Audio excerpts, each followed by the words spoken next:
तो साली शर्म से डूब मर, तेरे को साध्वी किसने बनाया? तो साली शर्म से डूब मर, तेरे को साध्वी किसने बनाया? 10 मिनट के इंटरव्यू का 3 लाख रुपया जी न्यूज वाले ने मांगा था पटना से मुझे। पहले यदि दिल्ली में बुलडोजर चला है तो सुप्रीम कोर्ट के अंदर ताला लग जाना चाहिए, हाई कोर्ट के अंदर ताला लग जाना चाहिए। कह रहा हूं ऐसी सरकार को 1 मिनट सत्ता में रहने का अधिकार नहीं है। मेरी बातों को ध्यान कर लीजिए। 2 से 3 साल में जिस तरीके से आपको ये श्रीलंका का हाल बुरा हुआ है ना, उससे भी भयानक हाल आपको भारत का होने वाला है। पढ़े लिखे लोगों का अधिकतर मानसिकता पता है क्या है? अच्छी नौकरी, अच्छी छोकरी, अपना लाइफ सेट, वो इसलिए ज्यादा वो करते हैं। दूसरी बात, पूरा देश इस टाइम नरेंद्र मोदी जी के आतंक से डरा हुआ है, अमित शाह के आतंक से डरा हुआ है, क्योंकि बड़ी जल्दी ये सीबीआई का दोष दिखा देते हैं, ईडी का दोष दिखा देते हैं, प्रशासन भेज के भैया किसी की तोड़ाई कर देते हैं, बुलडोजर भेज के घर तोड़वा देते हैं।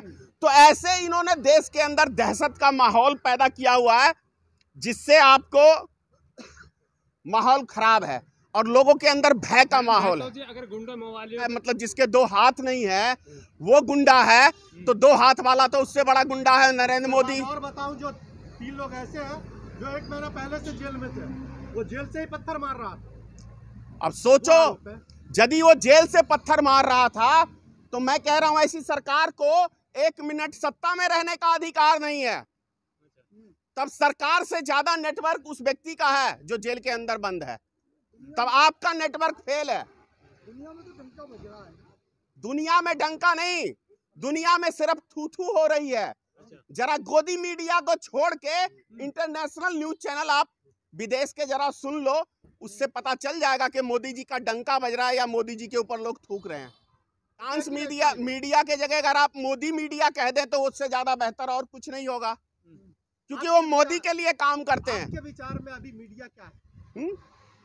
मीडिया, सोशल मीडिया में आप जैसे भाई अभी देश को समझिए एक स्तंभ बने हुए हैं सच्चाई की आवाज के, और जिसे हम गोदी मीडिया कहते हैं, वो देश का चौथा स्तंभ जो है वो दीमक लग गया है, खोखला हो गया। मैं तो जी पहले बुलडोजर यूपी और मध्य प्रदेश में चलते थे, अब दिल्ली में भी चलने लगे हैं।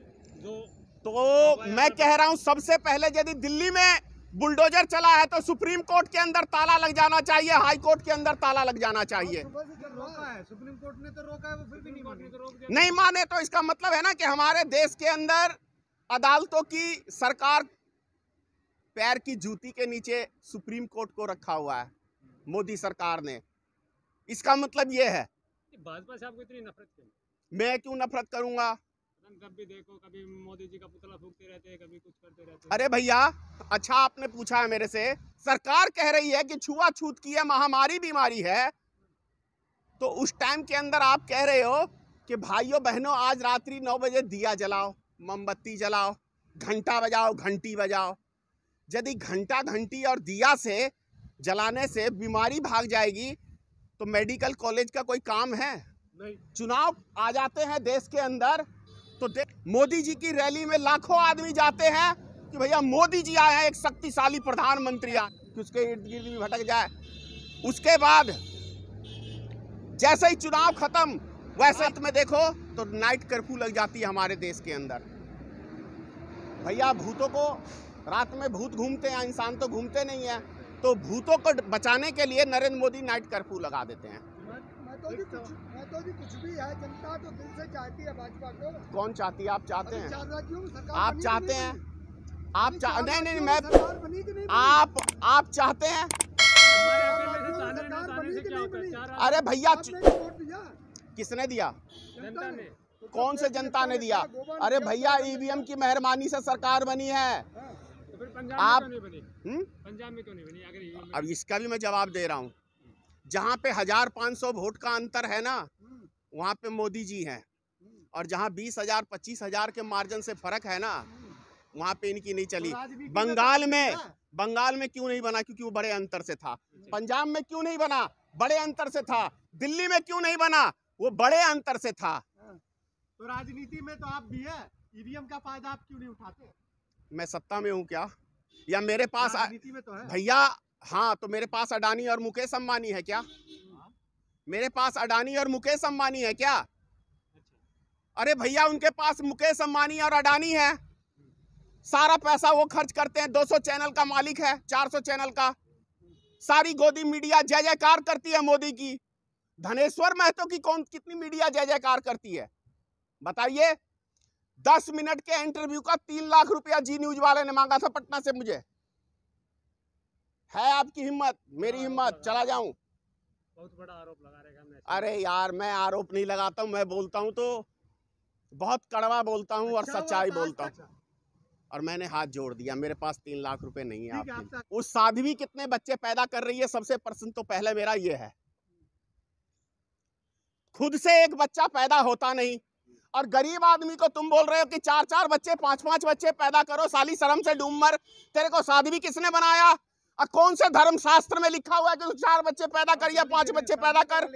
ये धर्म शास्त्र में लिखा हुआ है? कौन से गीता में लिखा हुआ है, कुरान में लिखा हुआ है, रामायण में लिखा हुआ है? कहाँ पे लिखा हुआ है कि तुम 4 बच्चे पैदा करो और 5 बच्चे पैदा करो? और ये उपदेश कोई साध्वी देगी? ये कहाँ पे लिखा हुआ है कि साध्वी को गाली?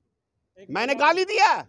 साली क्या होता है? हाँ, साली क्या? मैंने साली, अब रिपीट करके देख लो, मैंने साध्वी कहा है, साध्वी कहा है, फिर से आप रिपीट कर लो। ठीक है, मैं बाद में। हाँ, साध्वी कहाँ पे लिखा हुआ है कि भैया आप धर्म के प्रचारक हो या उस्काने वाले आप व्यक्ति हो? आप किसी व्यक्ति को उस्का रहे हो, किसी धर्म के विषय में नफरत पैदा कर रहे हो, तो ये साध्वी कैसे हो सकती है? कोई धर्म गुरु दूसरे धर्म की आलोचना कर रहा है, वो धर्म गुरु कैसे हो सकता है? मेरा ये प्रश्न है। देश हित में काम करे ना, हिंदू खतरे में उनको। कौन सा हिंदू? यार, जिस देश का राजा, मेरी बात समझो, देश का राष्ट्रपति हिंदू, देश का प्रधानमंत्री हिंदू, सारे मुख्यमंत्री हिंदू, फिर भी यदि हिंदू खतरे में है तो शर्म से डूब मरो। अगर 110 करोड़ हिंदू होने के बाद भी 20 करोड़ के मुसलमान का हमको भय दिखाया जा रहा है, तो इससे नपुंसक सरकार नहीं हो सकती है। दूसरी, आपको नहीं दिखता कि हिंदू खतरे में है? कहीं हिंदू खतरे में नहीं। अरे भैया, हिंदू, सुनिए मेरी बात। अरे भाई, मैं आपके प्रश्न का उत्तर दे रहा हूँ, आप प्रश्न पूछो, मैं उत्तर दे रहा हूँ। जिस समय में 850 वर्ष मुगलों ने शासन किया, तब हिंदू खतरे में नहीं आया। आज हिंदू की सरकार है 70-75 सालों से, तो आज हिंदू हम खतरे में हो गए? हिंदू खतरे में नहीं है, देश के प्रधानमंत्री की गद्दी खतरे में हो जाती है, देश के मुख्यमंत्री की, राज्यों के मुख्यमंत्री की गद्दी खतरे में हो जाती है, इसीलिए हिंदू खतरे में आ जाते हैं। बात समझ गए आप? बीजेपी पर निशाना लगा रहे हैं। अरे यार, बीजेपी क्या तोप है क्या? खा जाएगी धनेश्वर महतो को? 2 बार सीबीआई जांच बिठा के देख लिया, सीबीआई जांच बिठा के देख लिया, झिंगा, माफ करना, उखाड़ पाए, क्योंकि मैं चोर नेता नहीं हूं, चोर इसकी राजनीतिक नहीं करता ना, मैं सत्ता की राजनीतिक करता हूं। सत्ता का लालच दिया, पैसे का लालच दिया, आप मुंह बंद रखो। मैंने कहा नहीं। हिंदू खतरे में नहीं है तो उनकी शोभा यात्राओं पे हमले क्यों हो रहे हैं? भैया, शोभा यात्रा पे हमले नहीं हो रहे, ये अपने पालतू उठल्लू ले जाते हैं 500 रुपए के भाड़े पे, और यही पत्थर फिकवाते हैं और दंगे कराते। मुझे एक बात बताओ भाई साहब, आप सब भी हो, मैं आपके घर के आगे जाके, आप किसी दूसरे मजहब को मानते हो, मैं वहां जाके गलत नारा लगाऊंगा तो आपको गुस्सा नहीं आएगा? 2 साल से कोरोना का लॉकडाउन था, इसलिए वो जश्न नहीं मना पा रहे थे, नहीं मिल पा रही थी। भैया, एक बात बताओ, तो अब जश्न भी 1 मिनट, रामचंद्र जी क्या मोदी के आने से पैदा हुए या ये सदियों से हैं? सदियों से। तो फिर ये जय श्री राम कहाँ से आ गया भैया? मैं तो दिल्ली में बचपन से पला हूँ, बड़ा हूँ, मैं भी बूढ़ा हो गया, मैं तो यहाँ के बड़े बुजुर्गों को देखता। भाई साहब राम राम, भाई साहब राम राम। ये जय श्री राम कब से पैदा हुआ? जब से मोदी जी आए हैं। और जय श्री राम तो रामायण में देखें, रामायण में देखें तो हनुमान जी जय श्री राम रावण से युद्ध लड़ने के लिए लगाते थे। अच्छा काम कर रहे हैं। नहीं नहीं नहीं, बहुत अच्छा योगी जी काम कर रहे हैं। भैया, मैं आपको बता रहा हूँ, अभी नवेड़ा के अंदर एक जूस, गन्ने का जूस पेर रहा था ठेले पे, रोड पे, तो योगी आदित्यनाथ जी, वो भी हिंदू था, जाट था सुनता हूँ, उस जाट भाई के ठेली को तोड़ दिया। किस हिंदुत्व की बात करते हो भाई? क्या कसूर है? वो कहाँ का आतंकवादी था? अगर यदि वो रेडी पे जूस बेच के अपने बाल बच्चों का पेट भर रहा है तो वो आतंकवादी हो गया। एक तरफ तो मोदी जी कहते हैं, अमित शाह जी कहते हैं कि पकौड़े तलना भी एक बिजनेस है। तो भैया ये पकौड़े तलेंगे कहाँ? पार्लियामेंट के आगे में 4 रेड़ी कम से कम लगवा दें तो मैं जानूं। आप तो रेड़ी ही तोड़ रहे हो, पकौड़े तलने की इजाजत कहाँ?